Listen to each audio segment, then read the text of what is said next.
যে কয়েকটি অভিযোগ আমরা এই ট্রাইব্যুনালে এনেছি, এই সেম অভিযোগে যদি এই তিনজন আসামির বিরুদ্ধে বাংলাদেশের অন্য কোনো আদালতে কোনো মামলা চলে থাকে, সেগুলো আর চলবে না।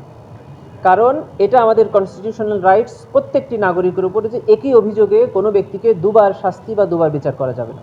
অতএব এর বাইরে যদি অন্য কোনো অভিযোগ থেকে থাকে তবে সেটি চলতে পারে, কিন্তু এখানে যে 5টি অভিযোগ এখানে ডিসপোজাল করা হচ্ছে, সেই 5টি অভিযোগে অন্য কোথাও কোনো মামলা করাও যাবে না, আর যদি মামলা থাকে সেটা আর চলবে না। আমরা একটু 5টা অভিযোগ জানতে চাচ্ছি, আপনি যদি একটু বলতেন আজকে জি, খুবই ছোট করে বলছি। 5টা অভিযোগ হলো, 14ই জুলাই 2024 সালে গণভবনে অনুষ্ঠিত একটা সংবাদ সম্মেলনে তৎকালীন প্রধানমন্ত্রী শেখ হাসিনা আন্দোলনরত ছাত্র জনতাকে রাজাকার বলে সম্বোধন করেন।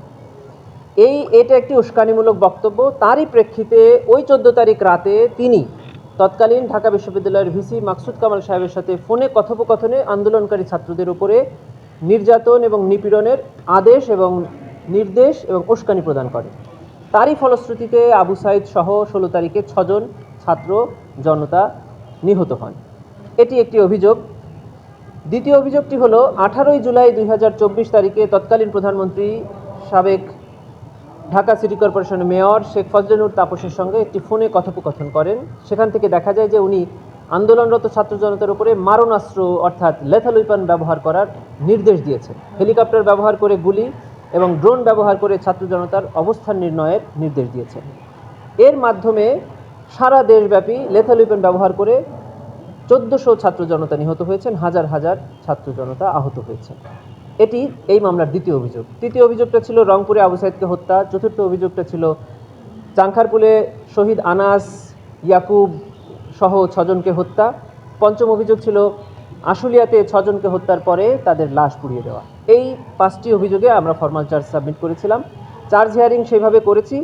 ট্রাইব্যুনাল চার্জ ফ্রেমিংয়ের ক্ষেত্রে আমাদের ফরমাল চার্জটাকে কিছুটা রিশাফেল করেছেন, মানে ওনারা 5টি অভিযোগকে আরেকটু বাড়িয়েছেন বা কিছু রিশাফেল করেছেন। এখন জাজমেন্টে ট্রাইব্যুনাল সিদ্ধান্ত নেবেন যে এটা আমাদের চায় অনুযায়ী করবেন নাকি ট্রাইব্যুনালের মতো করবেন। আপনারা তো প্রমাণ করতে পেরেছেন? প্রসিকিউশন অবশ্যই মনে করে যে এই 5টি অভিযোগে আমরা সন্দেহাতীতভাবে প্রমাণ করতে পেরেছি। আরেকটা বিষয় আসছে আলোচনায় যে যার বিরুদ্ধে প্রধান অভিযোগ তিনি একজন নারী হওয়ার কারণে কি আমাদের আইন বা আমাদের পেরিফেরিতে বিশেষ কোনো সুবিধা পায় এই ধরনের মামলায়? আমাদের ক্রিমিনাল জুরিসপ্রুডেন্স যেটা আমাদের দেশে সিআরপিসি আছে, সেখানে জামিন প্রদানের ক্ষেত্রে নারীকে, অসুস্থকে এবং কিশোর বালক শিশুদেরকে প্রিভিলেজ দেওয়া আছে।